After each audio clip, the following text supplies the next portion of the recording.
Halo Sobat ASN Muda di seluruh penjuru Nusantara. Selamat datang di podcast ASN Muda, ruang diskusi cerdas, solutif, tapi tetap enjoy dan santai ya pastinya.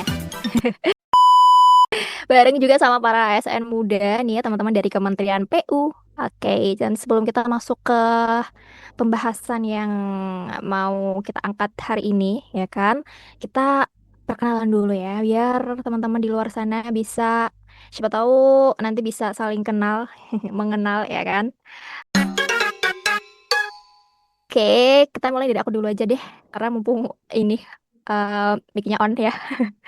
Jadi teman-teman, halo, perkenalkan aku Salsa dari BPBPK Maluku dan ada 5 orang temanku di sini. Ada Rifki, Ima, Salda, Putri, Safira, ya itu ya. Dan kita mulai perkenalannya dulu mungkin dari ketua kita yang paling kece nih, ada Mas Rifki. Sip. Silahkan Mas Rifki.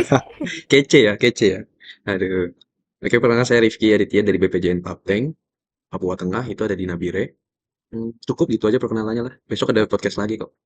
Iya ya, terima kasih Mas Rifki. Next kita ke Mbak Safira. Iya. Oke, halo teman-teman yang mungkin lihat video ini nanti tayang. Perkenalkan nama saya Safira dari BPJPK Maluku Utara. Terima kasih. Ya, sama-sama. Halo, Mas Safira. Next, kita ke Mbak Putri. Halo, Silakan, Mbak. perkenalkan nama saya Rosaina Putri Sukaarum, biasa dipanggil Putri. Saya dari BWS Maluku. Hore. Sore. Terima kasih.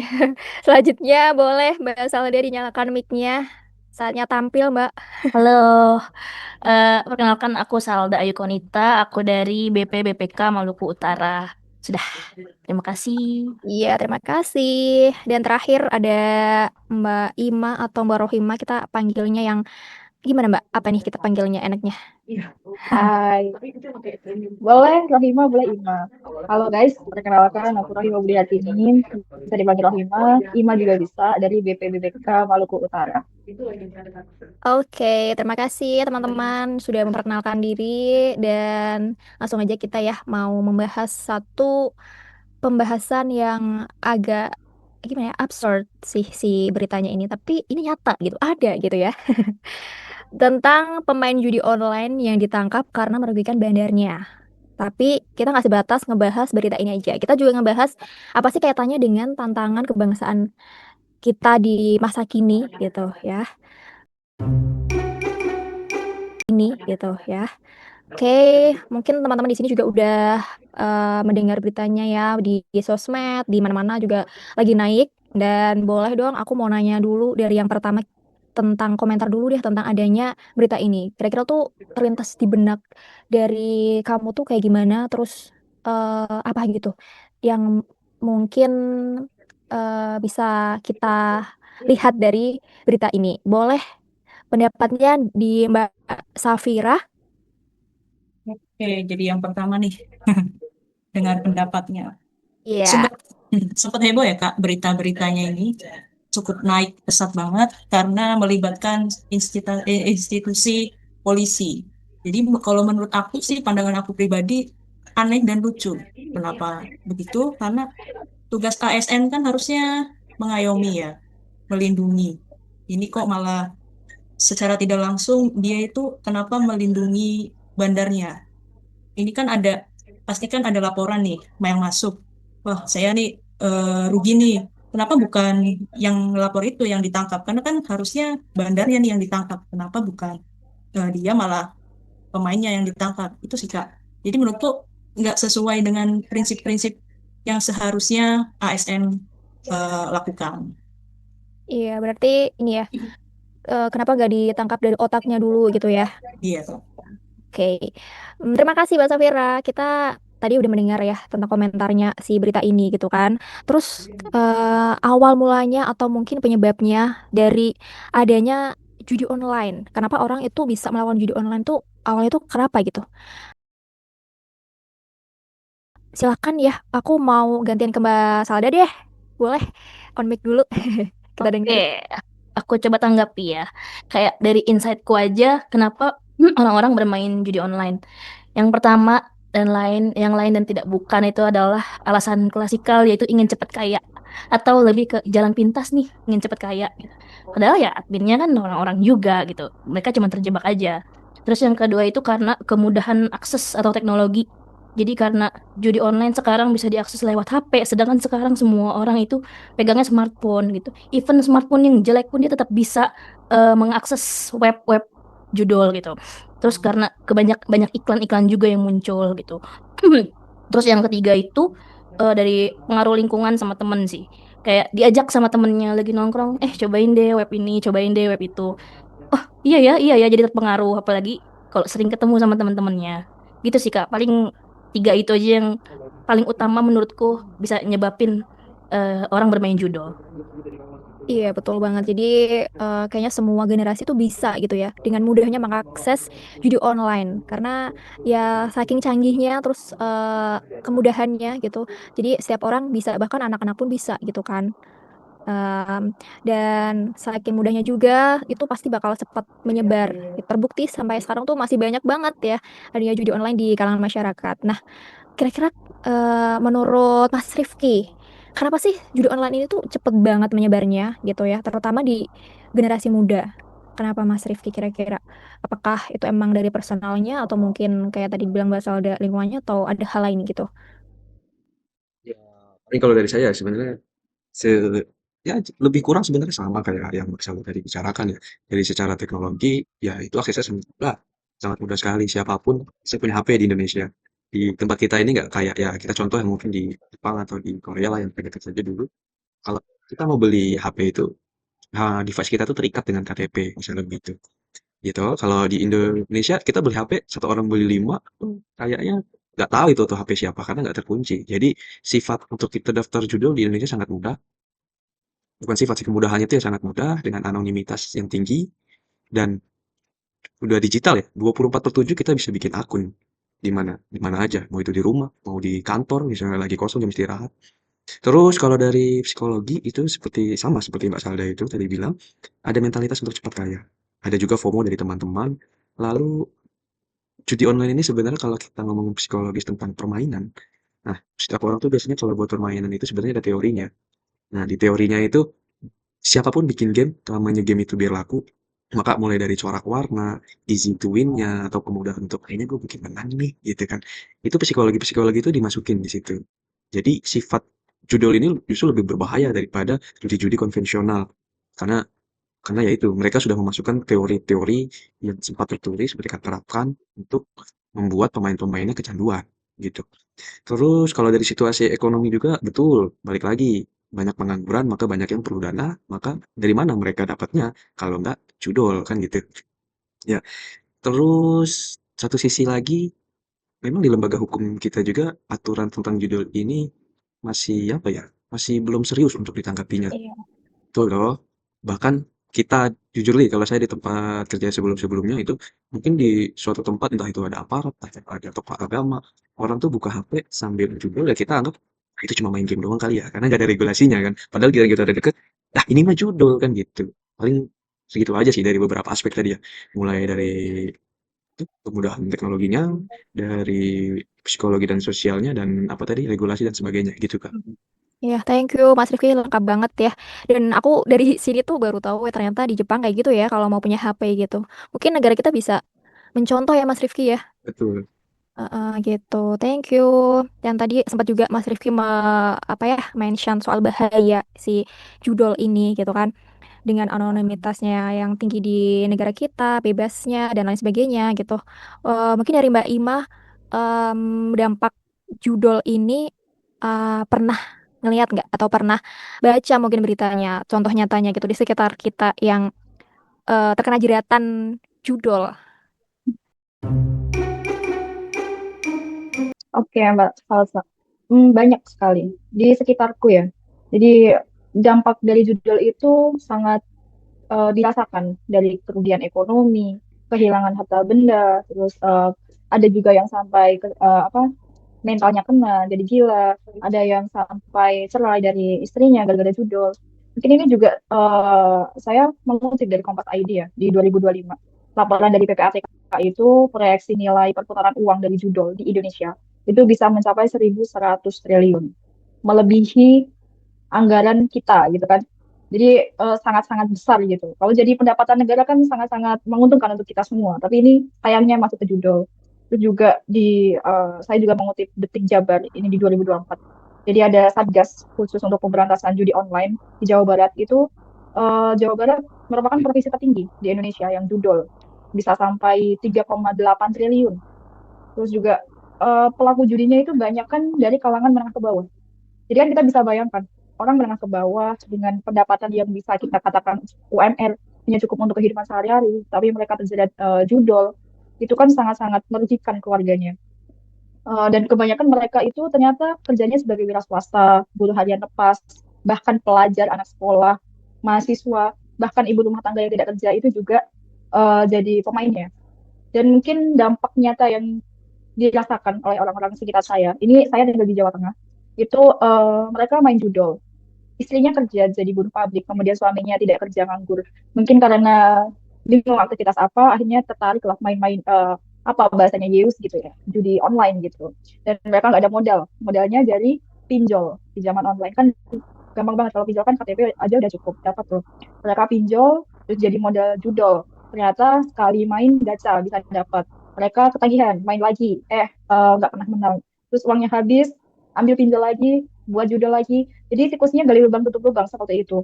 Dan akhirnya sampai ada yang jual kendaraan, jual rumahnya, sampai pekerjaannya jadi berantakan, sampai anak-anaknya uang sekolah anaknya dipakai buat judol. Ada juga yang sampai cerai. Itu banyak terjadi di lingkungan sekitar saya. Jadi dampak judol itu bukan main-main ya.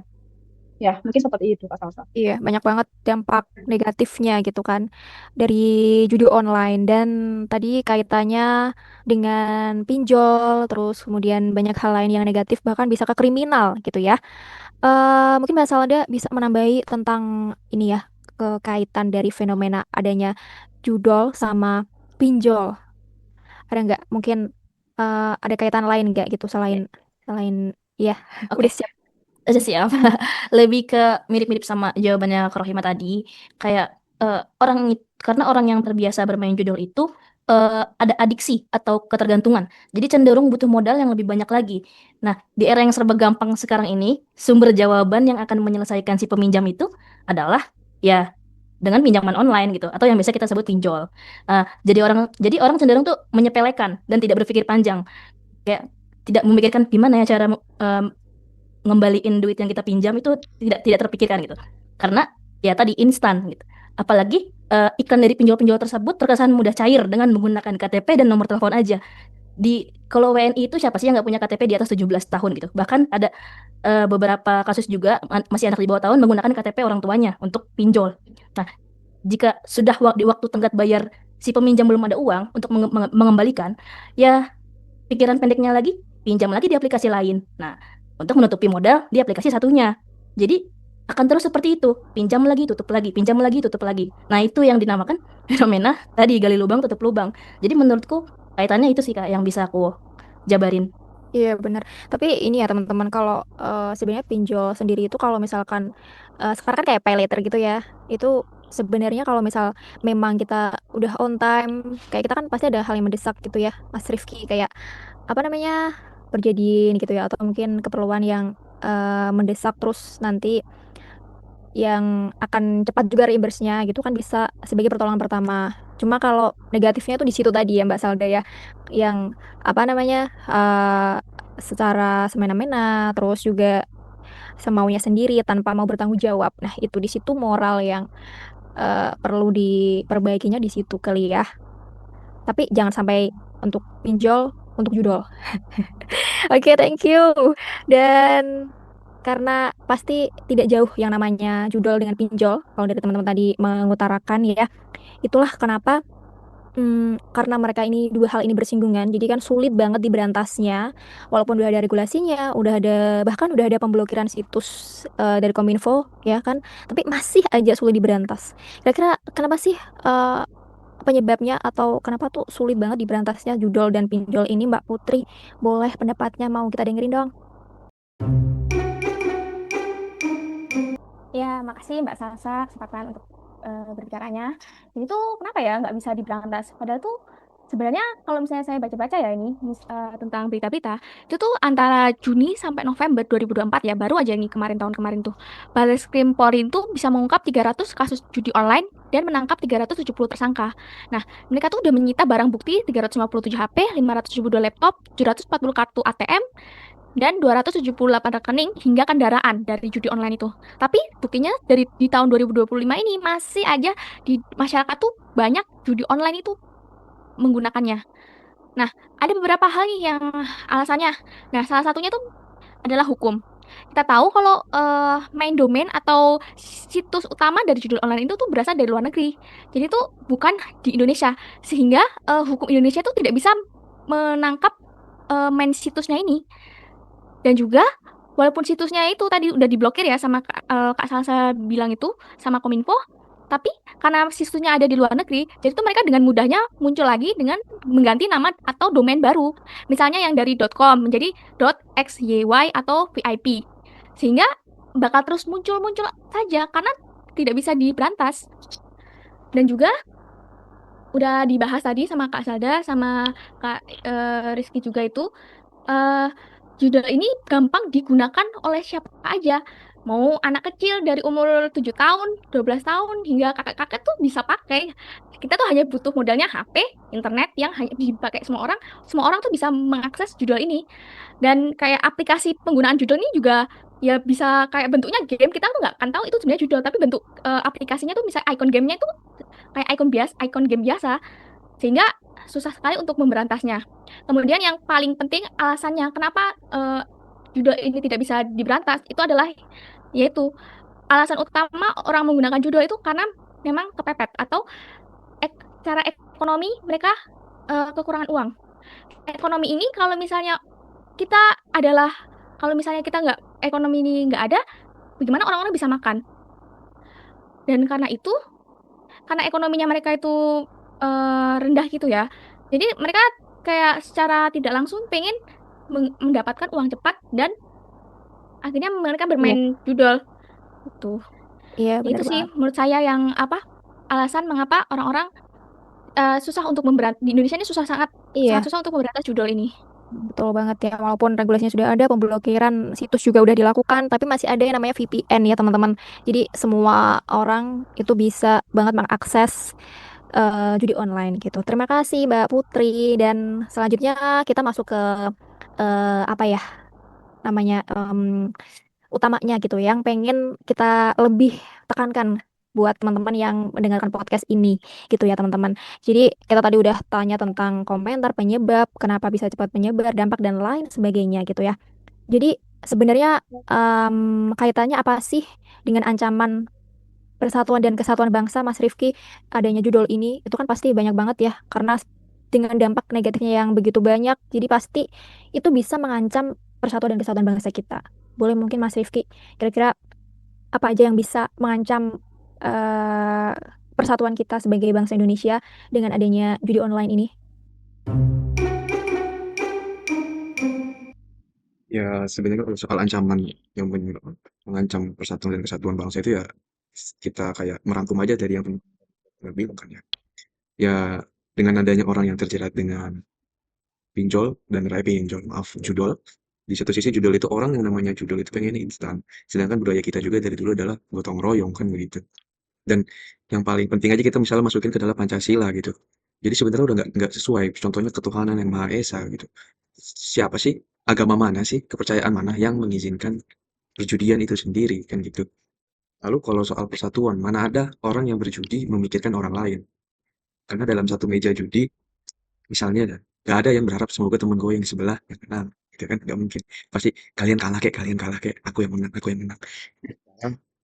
Eee, secara apanya ya, sempitnya gitu ya, dan nanti kecilnya lah.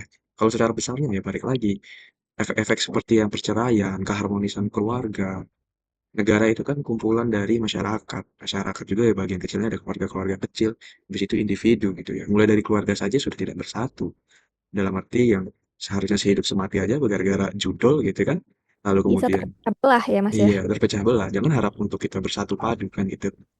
Dan di satu sisi juga, kalau judul ini dibiarkan, orang yang sudah benar-benar buntu, pelaku-pelaku atau oknum-oknum yang sudah buntu akibat masuk terjebak oleh judul dan pinjol itu, pasti mereka pada endingnya menyalahkan regulasi. Kenapa kalau udah tahu dilarang, kenapa nggak dilarang dari dulu? Nyatanya saya masih bisa main kok, gitu kan. Sekarang kalau saya sudah terlanjur terjebak ini, siapa yang mau tanggung jawab? Padahal dia sendiri pelakunya.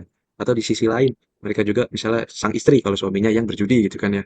Ya, ini gara-gara pemerintah yang nggak ketat, yang nggak tegas, yang kurang bergerak cepat gitu kan. Hingga keluarga saya berantakan, anak saya bagaimana? Kan begitu. Dan yang paling parahnya lagi kan, apalagi kalau yang case sampai bunuh diri kan. Ada juga tuh. And then, Iya, separah itu, jangan iya, berharap kita bisa bersatu dan memperkuat kesatuan. Orang yang sudah terjebak jodol itu biasanya individualistisnya lebih kuat. Karena dia boro-boro mikirin orang lain untuk bekerja sama, mikirin diri sendiri aja dia nggak bisa survive. Dan ini siklusnya nggak akan kelar. Jadi kalau kalau ancamannya apa ya, nanti akan ada distrust isu antara masyarakat dan dengan terhadap pemerintah dan lembaga-lembaga keamanan kan gitu. betul, Mungkin betul. Terima kasih, Mas Rifki. Ya, itu begitu banyak banget dampaknya, terus juga tantangan kita sebagai warga negara itu besar sekali untuk di persatu dan kesatuan bangsa kita ya. Oke, dan selanjutnya, hmm, kira-kira apa sih yang bisa dilakukan oleh pemerintah nih teman-teman agar fenomena judi online, pinjaman online, terus juga galbay itu bisa teratasi gitu ya. Boleh aku mau nanya Mbak Safira deh, coba eh, kira-kira apa sih Mbak Safira yang bisa dilakukan pemerintah gitu ya untuk mengatasi semua ini? Oke, Mbak Sasha. Apa yang bisa dilakukan pemerintah ya?